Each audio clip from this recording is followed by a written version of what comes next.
Olá, está começando mais um TVT Entrevista. No programa de hoje vamos falar sobre o aumento de violência doméstica no Brasil durante a pandemia e o crescimento de casos de feminicídio na região de Ribeirão Preto.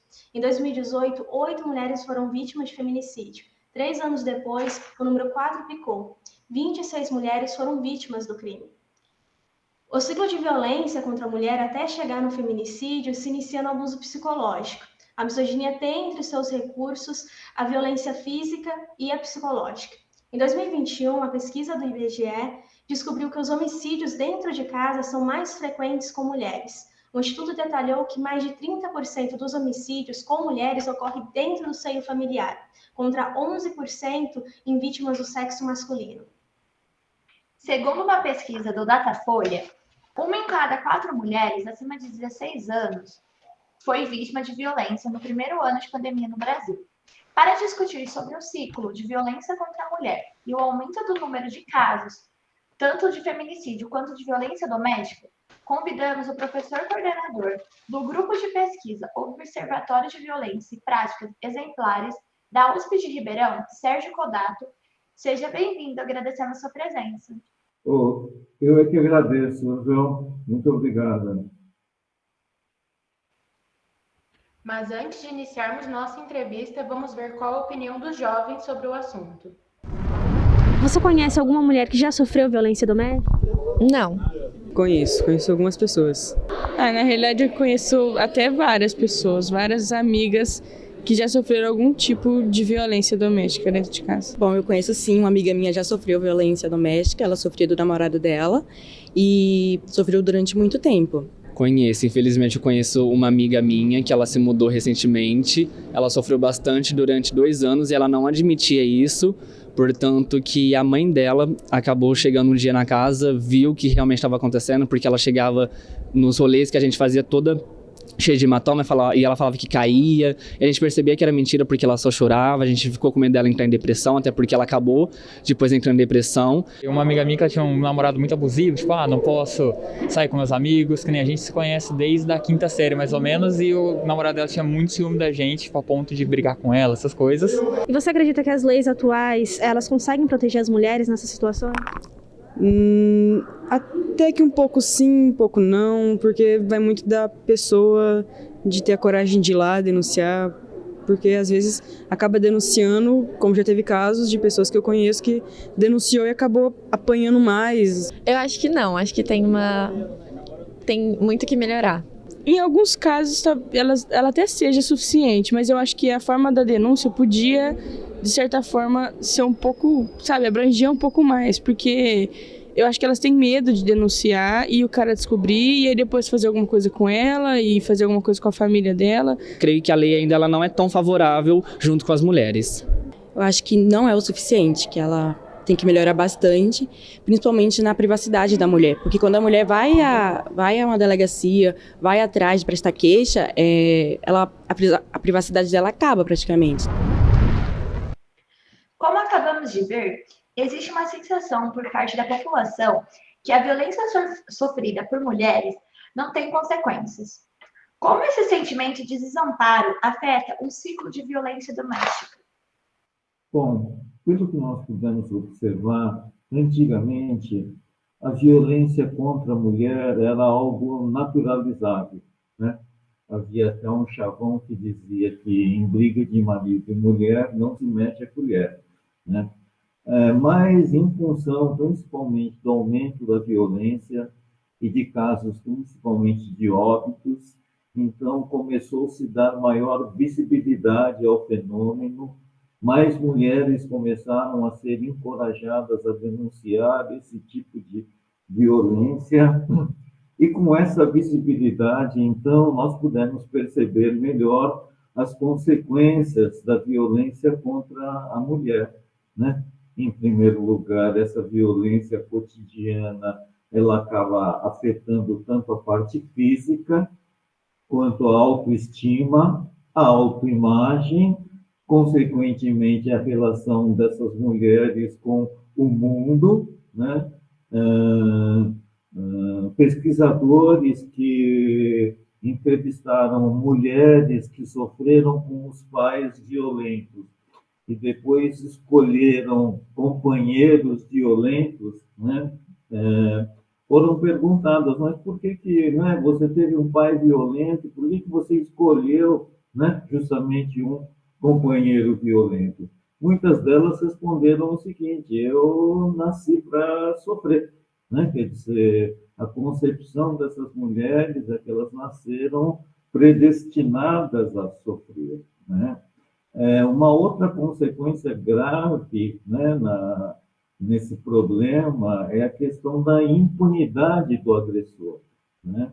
Então, por mais que a Lei Maria da Penha tenha avançado nesse processo, né, os agressores continuam impunes, não sofrendo punição, então isso acaba, de uma forma ou de outra, gerando uma aura de medo, né, e de não denúncia, até mesmo porque alguém colocou aqui que mulheres que rompem com esse silêncio, né, e buscam a denúncia, muitas vezes já na própria delegacia de defesa da mulher, acabam não encontrando o devido apoio, né, para levar a denúncia à frente, né? Então, toda essa violência, né, ela começa justamente com uma violência psicológica, né, mas também tem toda essa violência das redes de tráfico de mulheres, né, prostituição forçada e por aí afora. Por isso que a gente diz que a violência contra a mulher é um dos graves problemas de direitos humanos no Brasil, né? E acaba afetando completamente a vida da vítima. E o número de feminicídio, ele quadruplicou em 2021, comparado com 2018, aqui na nossa região de Ribeirão Preto. E a violência contra a mulher aumentou bastante durante a pandemia, principalmente durante o período de isolamento social. O que pode estar causando esse aumento de violência contra a mulher? A pandemia forçou as pessoas, né, a ficarem juntas o tempo todo, né, num espaço pequeno e muitas vezes com carências, sejam alimentares, sejam de tecnologia, né? Todos os estudos de psicologia social indicam que se você deixar um grupo durante muito tempo, né, com falta de espaço, ou com falta de alimento, ou com falta de alguma coisa, a tendência é aumentar a agressão entre eles, né? Então, a pandemia levou a um isolamento, né?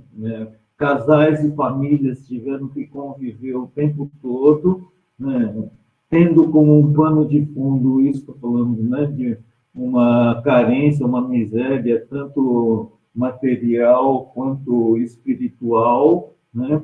Então, os processos de ódio e amor se intensificaram, né? Eu não sei se vocês conhecem a parábola do Schopenhauer, no qual o Freud se baseia para explicar a violência, mas Freud vai dizer o seguinte, que todo grupo humano é muito parecido com um bando de porcos espinhos, numa noite de um rigoroso inverno europeu, né? Eles tendem a se juntar com o frio, mas o espinho de um machuca o outro, então eles se afastam.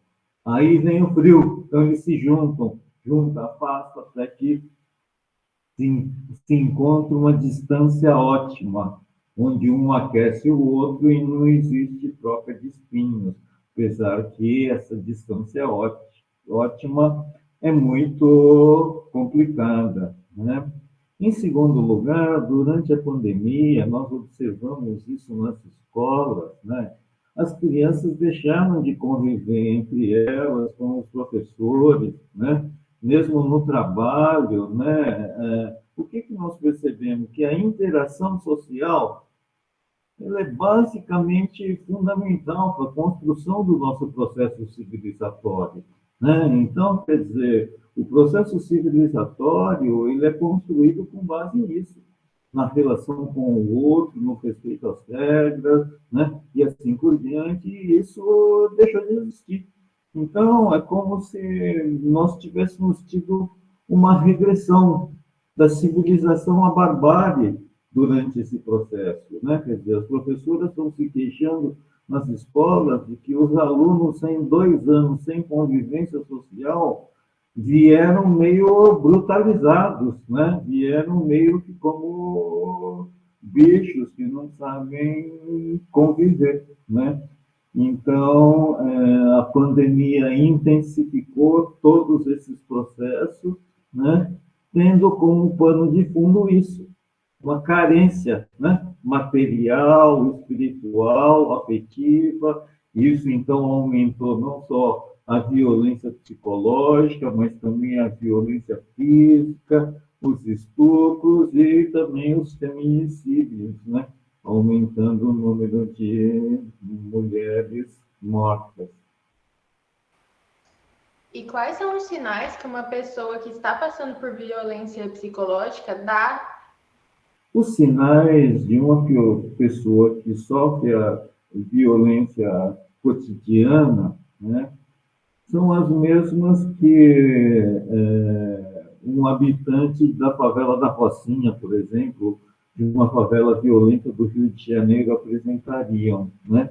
Em primeiro lugar, sinais físicos, né, de agressão, né, vai deixando marcas, cicatrizes, esse tipo de coisa, né? Num segundo momento, uma patologia que a gente chama de transtorno misto de ansiedade e depressão, né? Esse transtorno misto de ansiedade e depressão vai levar a uma desadaptação social e no trabalho, né?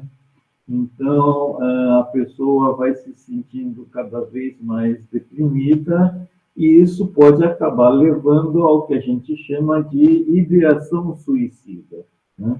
E muitas vezes o próprio suicídio também pode ser consumado, né?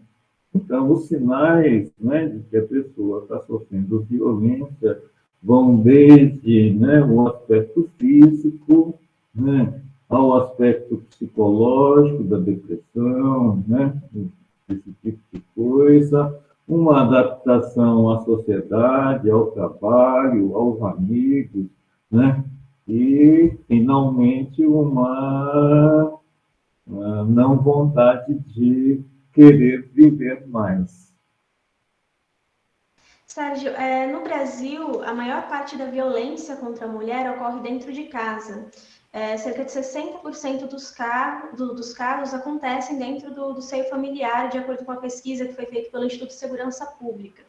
Esse fator que o agressor é uma pessoa conhecida traz mais medo para a vítima? Eu acho que traz mais medo porque muitas vezes é uma coisa inesperada, né? E isso acaba cotidianamente redundando realmente em constrangimento, humilhação, ridicularização, né? Mania de perseguição, né? Então isso pode levar, né? Essa situação traumática pode levar ao que a gente chama de síndrome do estresse pós-traumático, né? Que é quando você convive cotidianamente com a violência, né? Então, você ou vai se recolhendo, você vai se defendendo, né?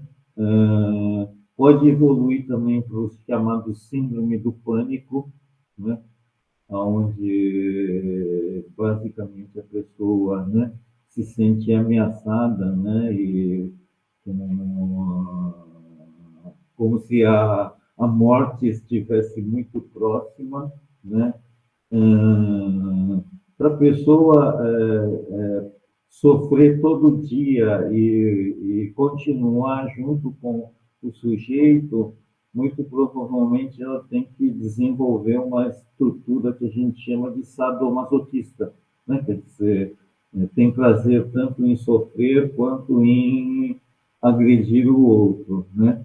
Por isso que os casos de violência contra a mulher, né, acabam justamente onerando os serviços de saúde mental, né? Porque as consequências são, como eu disse anteriormente, absolutamente traumáticas.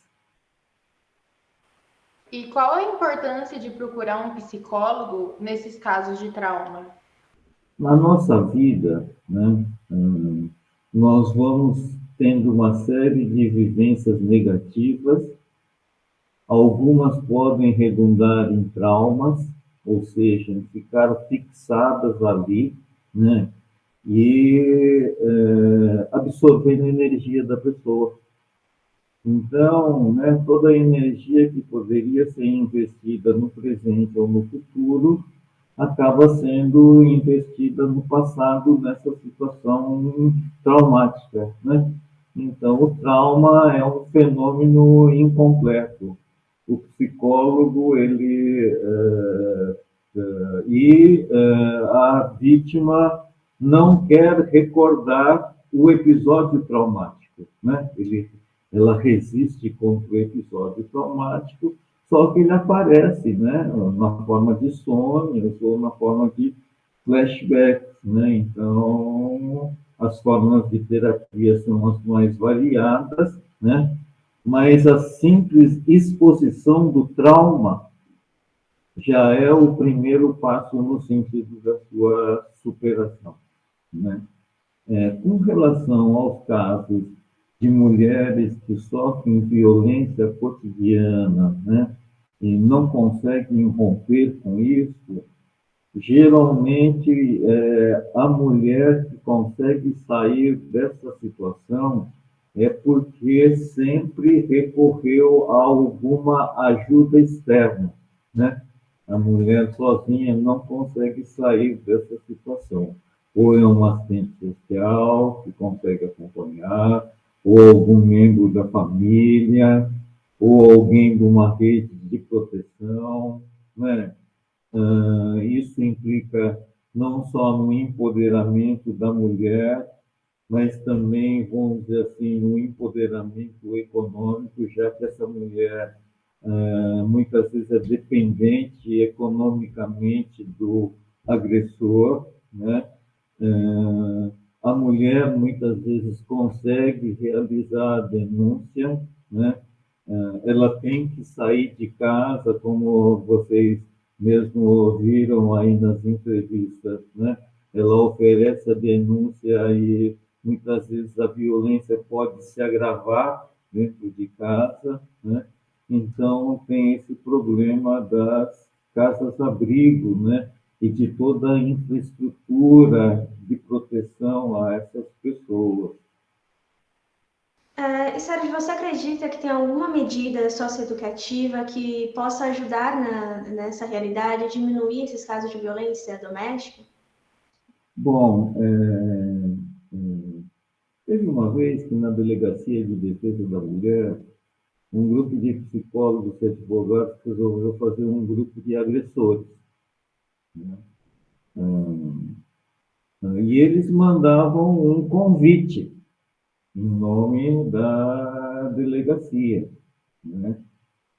Só que esse convite era meio que entendido como intimação. Então, grande parte dos agressores compareceram ao grupo e foi a primeira vez que conseguiram realizar um grupo de agressores, né? Porque nesse grupo você consegue fazer o chamado diagnóstico diferencial, né? A maioria dos agressores são psicopatas ou sociopatas, né? Então, precisariam de não só todo um tratamento, mas um rigor maior nas punições, né?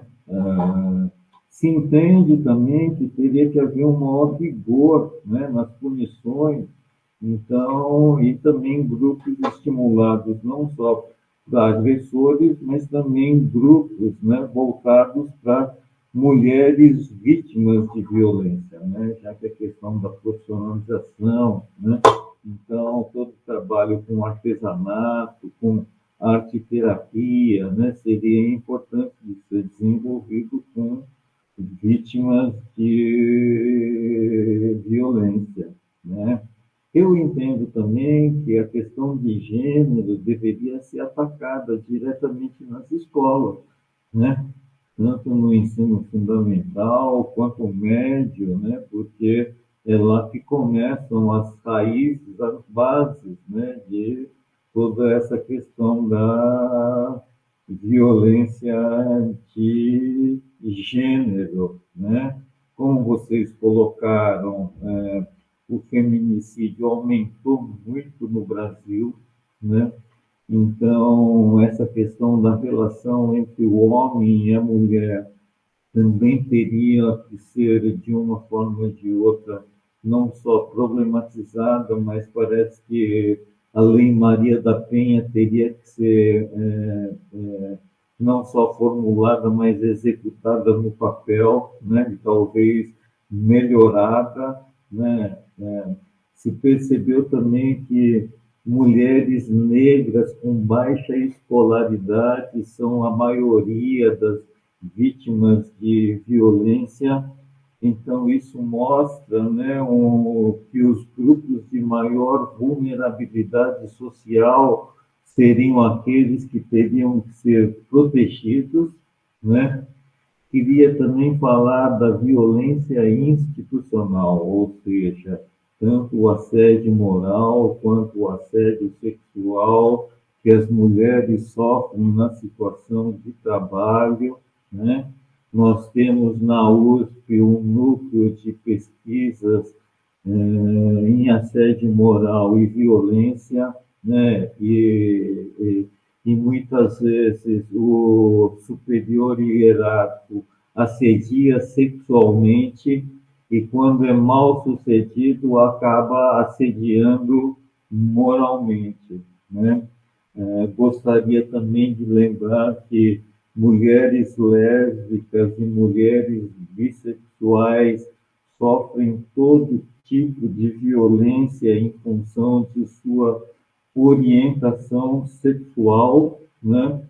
Então, todo esse quadro de violência contra a mulher é preocupante. A visibilidade que está sendo dada ao fenômeno, logicamente, que foi um avanço. A Lei Maria da Penha também é um avanço, né? Mas eu acho que esse documentário de vocês, fomentar toda a discussão, né?